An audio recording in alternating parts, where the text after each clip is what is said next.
রাভা রায় তিনি কোন কোন দপ্তরের দায়িত্ব পেলেন, কি কি মন্ত্রী হলেন? অনেকগুলো দপ্তর রয়েছে। নারী ও শিশু সমাজ কল্যাণ মন্ত্রী, স্বনির্ভর গোষ্ঠী দপ্তর, কর্মসূচি পরিবীক্ষণ দপ্তর, অনেকগুলো দায়িত্ব। নারী ও শিশু সমাজ কল্যাণ মন্ত্রী, স্বনির্ভর গোষ্ঠী, কর্মসূচি পরিবীক্ষণ দপ্তর।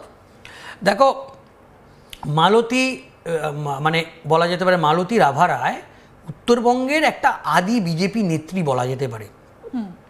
আরএসএসের অত্যন্ত কাছের, মানে খুব ঘনিষ্ঠ একজন ব্যক্তি। শুধু আরএসএসের না, আমি বলবো তিনি মানে উত্তরবঙ্গের মানে যতজন বিধায়ক আছে তার মধ্যে সবথেকে ঘরের মেয়ে বলা হয় এই মালতী রাভা রায়কে। কারণ দীর্ঘদিন তার আরএসএসের সঙ্গে যোগ, এবং পার্টির মানে খারাপ সময়ে মালতী রাভা রায়কে পাওয়া গেছে। অবশ্য উত্তরবঙ্গের সংগঠনে তার একটা অত্যন্ত গুরুত্ব আছে। শুভেন্দু অধিকারীর অত্যন্ত স্নেহ করে, অত্যন্ত কাছের। সুকান্ত মজুমদার, বিশেষ করে দিলীপ ঘোষ তাকে খুব পছন্দ করেন। আমি যে কথাটা বলছিলাম, উত্তরবঙ্গের একেবারে বিজেপির ঘরের মেয়ে বলা হয়, এবং তিনি সবাইকে চেনেন। তার আজ থেকে চাপ বাড়লো, কারণ গোটা উত্তরবঙ্গের মানুষ আজ থেকে তার কাছে বিভিন্ন দাবি দাওয়া নিয়ে যাবে, এটা তার কাছে চ্যালেঞ্জ।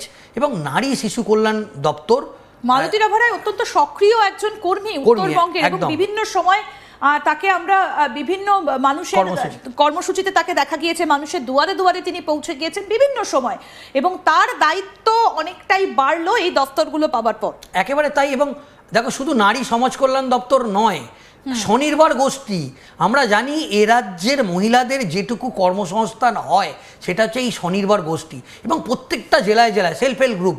সেখানে প্রান্তিক গরিব যে সমস্ত মহিলারা, তারা বিভিন্ন 10 জন 12 জন গ্রুপ তৈরি করে তারা সরকার তাদেরকে ঋণ দেয়, এবং বিভিন্ন জায়গায় যে মেলা যেগুলো উদ্বোধন মেলা যেগুলো হয়, সেই মেলাগুলোর মাধ্যমে একটা অর্থ যেটা মানে সরকারের ঘরেও আসে, এবং ওই সমস্ত প্রান্তিক মহিলারা তাদের একটা কর্মসংস্থান, অত্যন্ত চ্যালেঞ্জিং দপ্তর, এবং মনে করা হচ্ছে মহিলাদের কর্মসংস্থানের জন্য এই মালতী রাভা রায়। এবার আসবো ইন্দ্রনীল খা, ক্রীড়া ও যুব কল্যাণ মন্ত্রী এবং ভোক্তা বিষয়ক যে দপ্তর, তার মন্ত্রী হচ্ছেন ডক্টর ইন্দ্রনীল খা।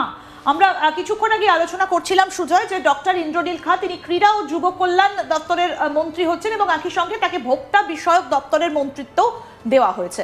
একেবারে তাই। ডক্টর ইন্দ্রনীল খা যুব মোর্চার বিজেপির 2টো টার্মের সভাপতি। যেহেতু তিনি যুব মোর্চা করেছেন, তাকে যুব কল্যাণ দপ্তর বেছে বেছে দেওয়া হলো, ক্রীড়া দপ্তরও দেওয়া হলো, একজন যুবক ব্যক্তি। এবং ক্রেতা সুরক্ষা দপ্তর, এই যে উপভোক্তা যেটা তুমি বলছিলে, এটা হচ্ছে ক্রেতা সুরক্ষা দপ্তর। সাধন পাণ্ডের মতো অভিজ্ঞ এক্সপিরিয়েন্স মানুষ, দীর্ঘদিনের বিধায়ক, তা সেই দপ্তর সামলেছেন, সেই দপ্তরে আনা হলো। এবং আমরা জানি আরএসএসের অত্যন্ত ঘনিষ্ঠ সুনীল বানসাল খুব পছন্দ করেন, বিজেপির একদম মানে বাড়ির ছেলে বলা হয়, কাছের ছেলে বলা হয়, এবং বিজেপির প্রত্যেকটা মানুষ ডক্টর ইন্দ্রনীল খাঁকে চেনে, এবং খুব সহজে, খুব মৃদুভাষী একজন ডক্টর, অঙ্কোলজিস্ট, এবং ক্যান্সার বিশেষজ্ঞ, অত্যন্ত সুপরিচিত। এখন দেখার বিষয় এরপর তিনি আর ডাক্তারি করার সময় পান কি না, কারণ একটা নয়, অন্তত 3টে দপ্তর শুভেন্দু অধিকারী তাকে দিয়েছেন। এবং আমরা জানি যে কসবায় তিনি থাকেন, এবং তিনি অত্যন্ত বিজেপির কাছের একজন মানুষ।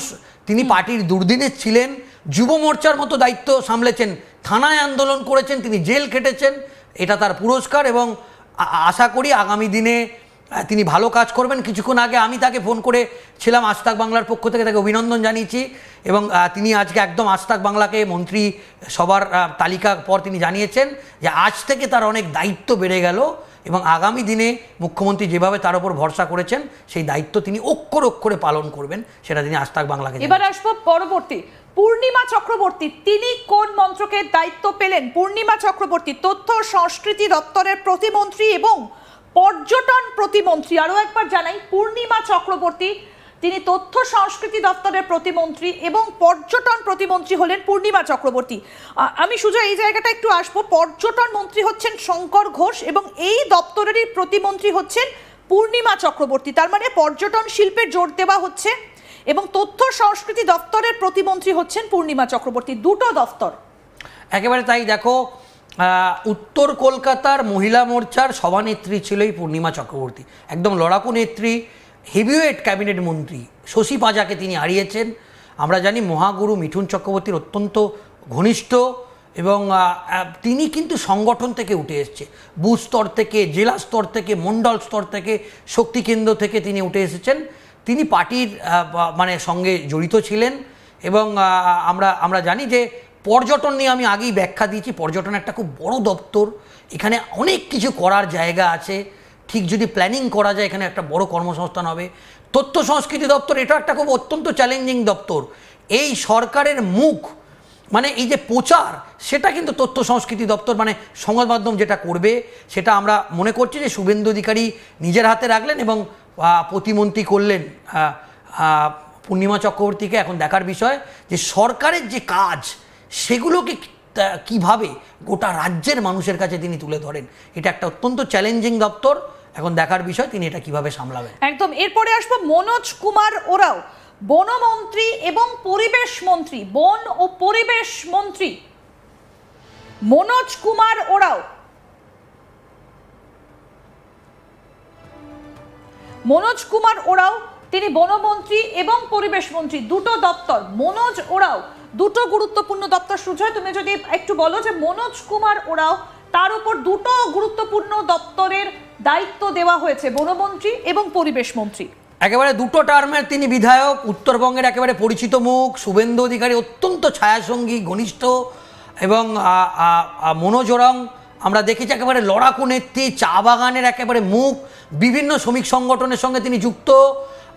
আমরা জানি যে উত্তরবঙ্গের একটা বড় অংশের মানে যারা পিছিয়ে পড়া সম্প্রদায়ের মানুষ তাদের প্রতিনিধিত্ব করবেন এই মনোজ কুমার ওরাও। এবং পরিবেশ দপ্তর, দেখো উত্তরবঙ্গের এবং দক্ষিণবঙ্গে পরিবেশ নিয়ে কিন্তু একটা সমস্যা কিন্তু ইতিমধ্যেই তৈরি হয়েছে। দেখো দিল্লিতে যে পরিমাণ দূষণ, কলকাতায় কিন্তু সেই পরিমাণ দূষণ নেই। কিন্তু এই 15 বছরের সরকারের আমলে বা 34 বছরের সরকারের আমলে একেবারে রেকর্ড সংখ্যক লাস্ট 15 বছরের সরকার আমলে যেভাবে শহর বা জেলা থেকে যে গাছ কাটা হয়েছে, সেখানে যে প্রমোটিং হয়েছে, হাইরাইজ বিল্ডিং হয়েছে, সেখানে পরিবেশ দপ্তর অত্যন্ত চ্যালেঞ্জিং যে আগামী দিনে অন্তত 50 লক্ষ গাছ কিন্তু বসাতে হবে গোটা রাজ্য জুড়ে। এবং ইতিমধ্যেই কেন্দ্রীয় মন্ত্রী ইতিমধ্যেই রাজ্যকে সেই চিঠি পাঠিয়ে দিয়েছে। সেক্ষেত্রে অত্যন্ত চ্যালেঞ্জিং যে পরিবেশ এবং বনকে রক্ষা করা। আমরা দেখেছি যে গোটা রাজ্যে এবং উত্তরবঙ্গে একটা বন দপ্তরের বিভিন্ন গাছ, দামি দামি গাছ, সেগুলোকে চোরা কারবারিরা সেই গাছ রাতারাতি কেটে সরকারের কোটি কোটি টাকা সম্পত্তি নষ্ট করেছে। এবং সেইগুলোকে বাঁচানো, সরকারের রেভিনিউ নিয়ে আসা, পরিবেশকে বাঁচানো এবং সাধারণ মানুষের একটা আস্থার বিষয় যে অন্তত